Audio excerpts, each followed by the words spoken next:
E aí, pessoal, último vídeo então nosso de informativo 07 com relação à série de fraudes, tá? E eu deixei aqui para o grande final, né? Que na verdade não é um grande final em termos jurídicos, né? Existem várias leis falando de vários tipos de fraude, né? Na verdade, específicas, e essa é uma delas que a gente vai falar aqui agora. Eu aproveitei lá o artigo 171, né, do Código Penal para estar podendo falar modos, né, que o estelionato, que a fraude surge, inclusive lembrando que o Código Penal é de 1940, né, e, então assim, é uma das primeiras fraudes, né, que tinha tipificação, era o estelionato, e estão inclusive atualizando, teve atualizações recentes, como eu falei no último vídeo. Então, aproveitando, já deixem aí o like, tá? Se inscrevam no nosso canal também para que vocês possam ter esses informativos nossos jurídicos. A ideia nossa aqui é passar uma mensagem, sempre lembrando, tá? O que a gente fala aqui não quer dizer que sirva para Y, X ou Z.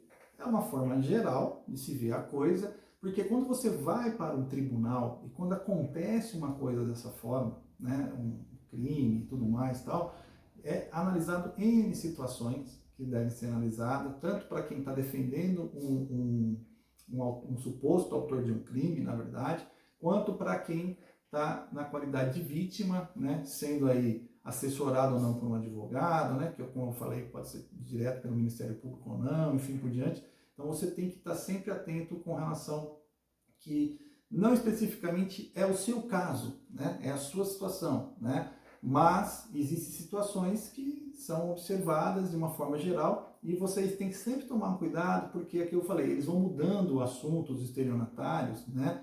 Às vezes a fraude é a mesma, só muda o assunto. E eu vou comentar isso hoje aqui para vocês. E o que eu estou colocando no nosso tópico é a pirâmide financeira, a bola de neve, pichardismo, que a gente fala corrente da felicidade. São todas coisas que têm uma tipificação, só para vocês terem ideia. A lei que trata desse assunto, né, não está diretamente lá no Código Penal, mas a lei que trata desse assunto é a Lei 1521, de 26 de dezembro de 1951.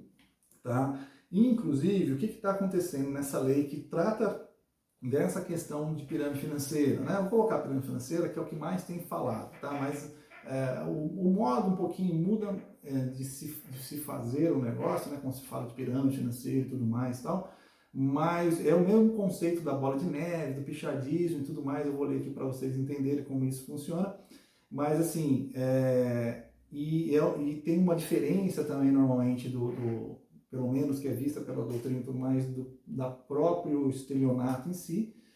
Por quê? Porque é uma coisa que é praticada normalmente em grande escala, tá? Então, e existem diferenças também com relação a isso, muitas vezes está gerando uma certa polêmica no mundo jurídico, essas questões, né, quando se fala de pirâmide financeira, porque, como eu estou dizendo, existe uma tipificação nessa lei de 1951, mas há entendimentos que pode ser tem alguns juízes querem, ou na verdade, denúncias de promotoria, colocando isso como se fosse crimes contra o sistema financeiro, e inclusive aí há divergências com relação a isso, por isso que tem que se avaliar o caso concreto e se demonstrar aí também a intenção das partes, uma série de coisas.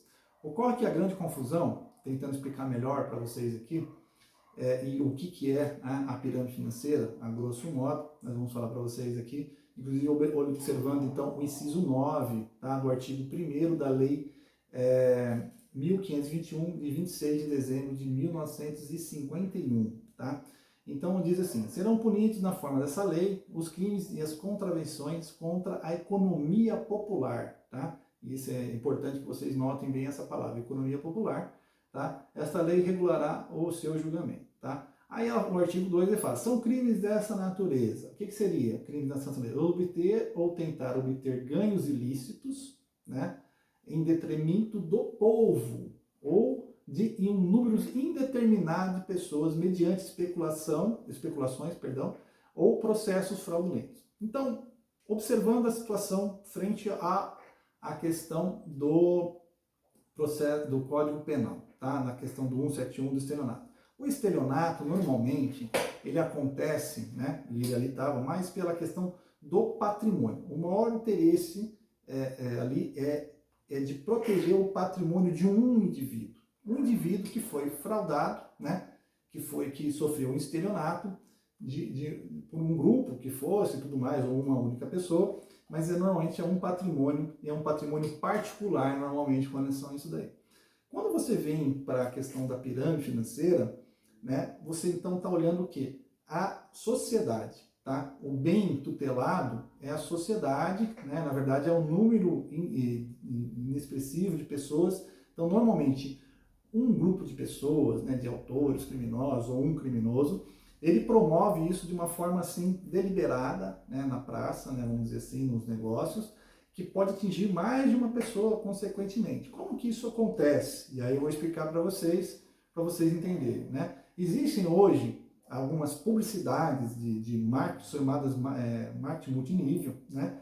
Que é aquela questão que se você comprou de mim e você conseguiu vender o meu produto em tese, colocando a grosso modo para mais um, você tem algum ganho comigo nesse negócio, tá? Isso é crime? Falar de marketing multinível em si não é crime, tá? Desde que o produto de fato exista e ele seja possível de se pagar essa pirâmide que vai se construindo nessa cadeia de negócios, tá? Ocorre que muitos desses negócios, né, e tem vários já assuntos que eles já usaram para utilizar isso daí, que às vezes o negócio em si nem existe, né? E o que acaba tendo é dinheiro do primeiro que está pagando o segundo e assim sucessivamente. Então, para que você cresça na pirâmide, né, na verdade, né, no marketing multinível fraudulento aí no caso, tá? Você precisa de mais pessoas e não mais produto para que isso de fato te promova no negócio, né? Então, o que acontece? Isso também vai gerando, por isso que é similar, uma bola de neve nos negócios, ao ponto que em determinado momento a cadeia se desfaz e você, ou alguém, né, lá em cima ganhou, mas os outros que estão começando a entrar e que promoveram com o dinheiro deles o ganho de quem estava acima, acaba saindo no prejuízo, e isso muitas vezes é a base da pirâmide, que é muito maior. Então alguns só vão lucrar com isso, né, e outros vão perder dinheiro com relação a isso daí, tá? Então também existe, quem começou, né, dizem, né, um dos primeiros pessoas, né, autor desse tipo de crime, fala pichadismo e tal, que tinha um italiano, na verdade, que começou com isso, né, e aí tem os modus operandi, né, operandi, na verdade, o que acontece? Ele se inseria em pessoas da alta sociedade, dizendo que ele era detentor de determinado negócio, um negócio super promissor e tudo mais, mas que ele precisava de dinheiro para poder fazer esse negócio alavancar e assim tudo por diante, né? E aí ele dizia que ele daria um X% daquele negócio para o cara, só que ele fazia isso com várias pessoas, então ele estava ali inserido num grupo de pessoas muito ricas, enfim, tudo mais, e ele foi pegando dinheiro e ele pagava com o dinheiro de um, ele pagava o lucro do outro. Aí o cara que recebia o lucro falava, opa, esse negócio é bom, investia mais, e assim ele ia fazendo essa jogada, na verdade, ao ponto que em um determinado momento o produto em si nem existia, inclusive chegando a um ponto então que ele não tinha mais como um pagar o outro, né, com dinheiro que inclusive muitas vezes ele absorvia para ele, né, na verdade, e essa cadeia também se desmanchava e todo mundo ficava no prejuízo, que acabava investindo com ele, enfim, tudo mais. Esse cara, inclusive, ele chegou a fugir para o Brasil e morreu no Brasil por aí, na época dele, né? E essas formas, né, esses esquemas, vamos dizer assim, eles acabaram ficando cada vez mais elaborado, tal. E hoje em dia, com essas questões aí de venda de marketing multinível, lembrando, a venda de marketing multinível em si, ela não é criminosa, tá? A questão é saber se o negócio de fato existe ou não, se aquele negócio tem ou não veracidade, né, naquilo que está contando, e se a margem de lucro e tudo mais, de fato, ela é capaz de produzir aquele efeito, aquela alçada do indivíduo que está trazendo outros para poder participar desse negócio, certo? Bom, enfim, o que acontece? Isso então tem esse crime, né? Infelizmente, a pena direto desse crime, eu digo infelizmente porque de fato ela é muito branda, tá? Ela não passa de 2 anos, né? Nessa lei de 1951.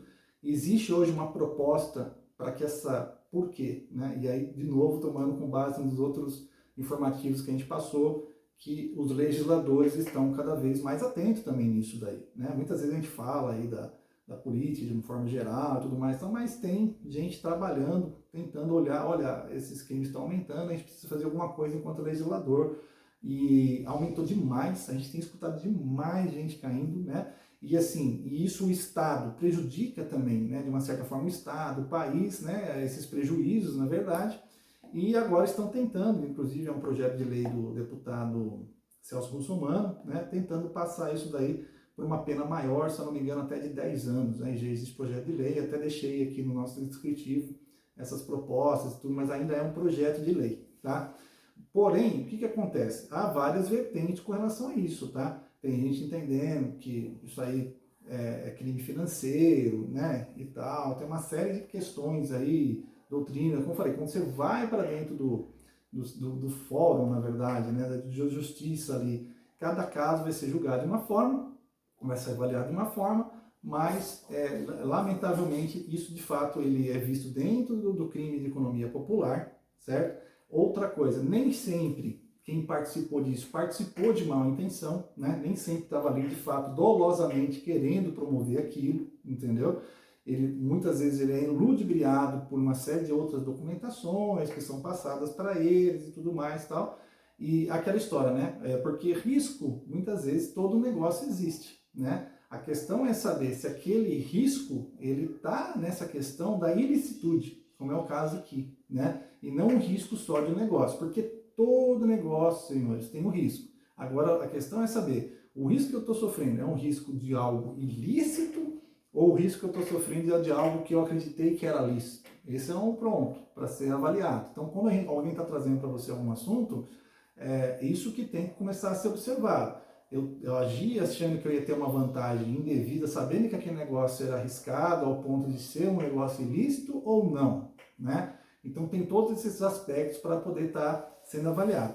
Então nas descrições aqui a gente colocou bastante informação para que vocês possam ter acesso aí. Lembrando então que há diferenças do crime financeiro com relação ao crime de economia popular, e isso eu até comentei no começo, olha, quando se fala com relação à questão do crime popular, tá?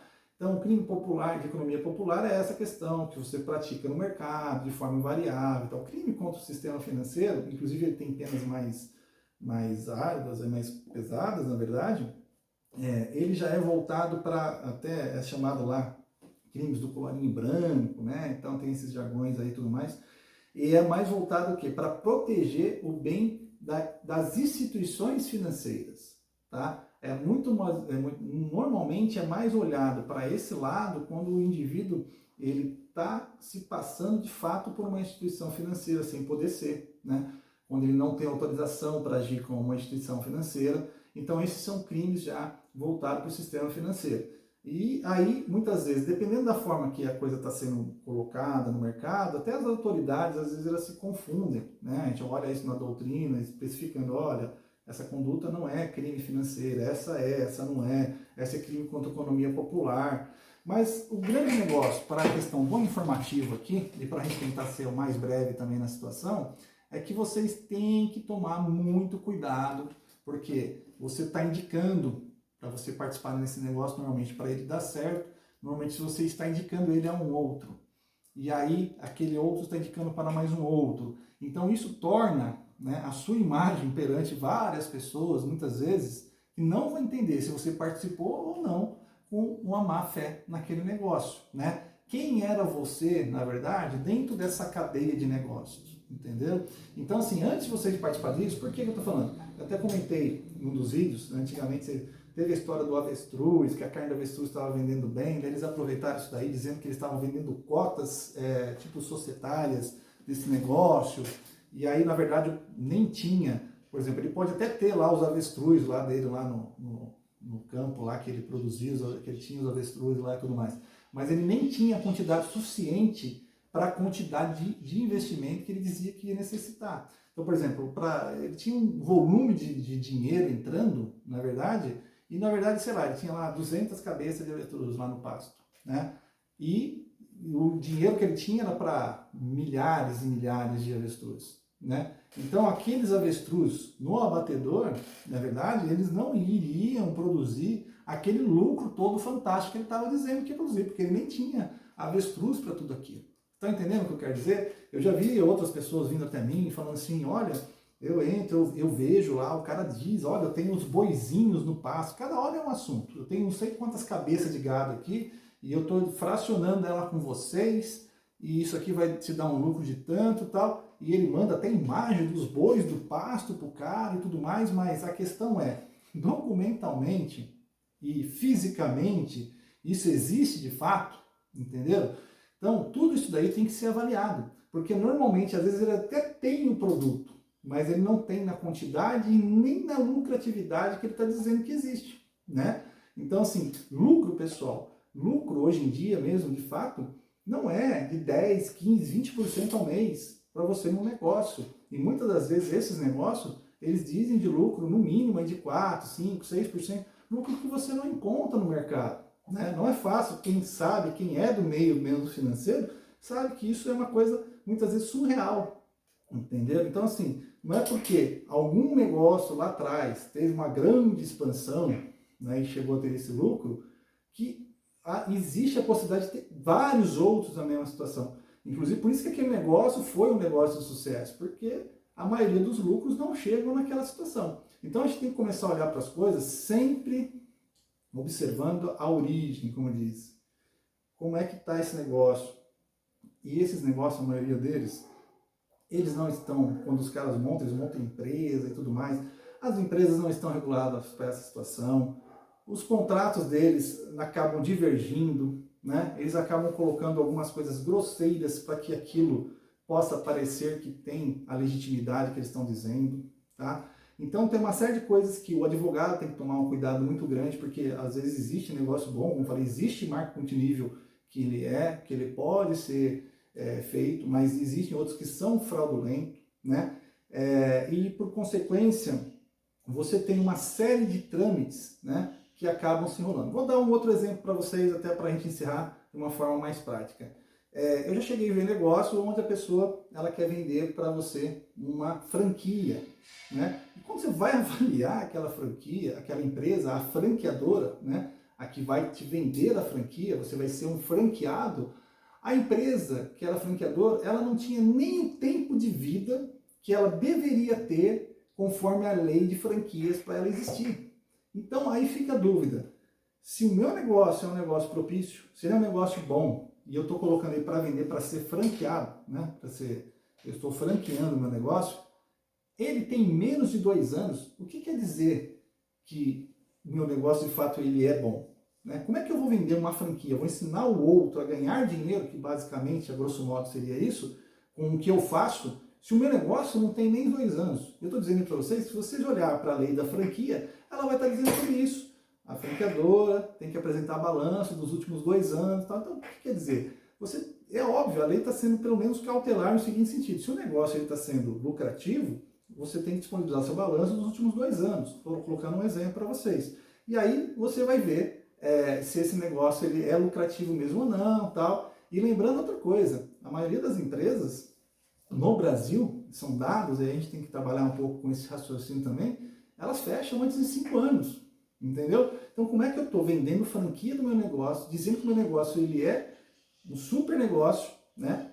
E eu vou te ensinar a ganhar dinheiro como eu faço, entendeu? Se o meu negócio ainda não chegou nem a 5 anos, por exemplo. Né? A lei diz que você tem que demonstrar o balanço dos últimos 2 anos. Né? Então eu vejo muita gente fazendo determinados negócios de uma forma muito informal, acreditando que está fazendo um super negócio. E na verdade ela não está olhando nas questões que tem que ter. Ah, mas isso é coisa de advogado chato, vai me pedir um monte de documento. O cara tem atenção, a maioria deles pede até às vezes para não envolver advogado, senão a coisa não vai andar, vai colocar um monte de trave, o advogado vai ser caro e não sei o que. Aí eu vou colocar advogado e o negócio não vai dar certo, né? O negócio não vai acabar se concretizando porque o advogado vai exigir um monte de documento, né? Então, gente, advogado, os escritórios sérios, que são vários nesse país, tudo mais e tal, eles não vão te dizer aquilo que você quer ouvir mesmo. Eles vão tentar ajudar você a chegar dentro da legalidade com a melhor segurança jurídica possível. Aí não quer dizer que o negócio de fato vai dar certo, porque uma coisa é um negócio ser legal, outra coisa também é um negócio dar certo, né? Então a gente tem que começar a olhar para esse lado, né? E essa história de pirâmide financeira, ela vai muito nessa ansiedade que hoje as pessoas estão tendo para ganhar dinheiro, achando que vão ganhar dinheiro de uma forma avassaladora, enfim, tudo mais, de uma forma rápida, e que de fato acaba não sendo, né? E a gente vê tantas boas pessoas, e são muitas boas pessoas, acreditando. Por quê? Porque normalmente esses negócios chegam para você, e aí a forma mais fácil de ser induzido, por um amigo que você gosta, um parente, um vizinho, né, que investiu também e ganhou um dinheiro, né? Ele acha que ganhou um dinheiro ali, e ele te indica, e assim vai, né? Normalmente esses negócios são dessa forma, entendeu? E aí isso passa para você uma maior credibilidade, mas está todo mundo fazendo, a gente escuta muito isso aí, mas estava todo mundo fazendo, doutor. Eu sei, mas isso não quer dizer que é certo. Inclusive essas questões de internet induz muita pessoa, porque ela fala assim, mas como que o cara pode estar na internet publicando algo que é ilícito? A questão, minha gente, a questão é que as autoridades, elas não saem olhando site por site com relação a isso daí. Elas não investigam caso a caso, entendeu? Elas não vão verificar cada site que existe ou cada negócio que está existindo, se ele é ou não regular, entendeu? Então, inclusive, em determinadas situações, às vezes eles nem podem fazer dessa forma, entendeu? Eles têm que ter certos cuidados com relação a isso daí. Então, assim, na verdade, quem tem que estar mais atento nessas situações somos nós mesmos, para o negócio que a gente vai fechar. E nós podemos exigir determinados documentos, nós podemos, tanto para quem está vendendo, quanto para quem está comprando, se isso é ou não um negócio íntegro. Tá bom, pessoal? Bom, espero ter podido falar um pouquinho, ter despertado um pouco mais a atenção de vocês com relação a isso daí. Sempre digo, pessoal, vai fechar um negócio? Não é porque eu quero vender o meu serviço ou dos meus amigos, nada. Eu estou chamando a atenção porque eu tenho visto muita gente boa caindo em negócios nebulosos, né?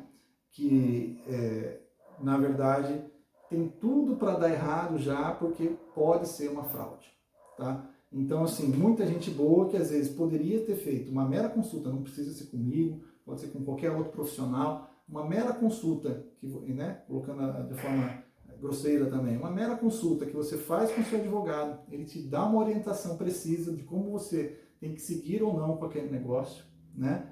Isso já, às vezes, já teria lhe custado aí muito menos do que você cair e deixar milhares de reais, ou até milhões, eu já vi, de reais na mão daí desses estelionatários, tá bom? Pessoal, então fica assim, um forte abraço a todos e nós encerramos por aqui a série Fraude e até os próximos vídeos informativos que nós vamos estar passando para vocês durante esse ano. Tchau, tchau.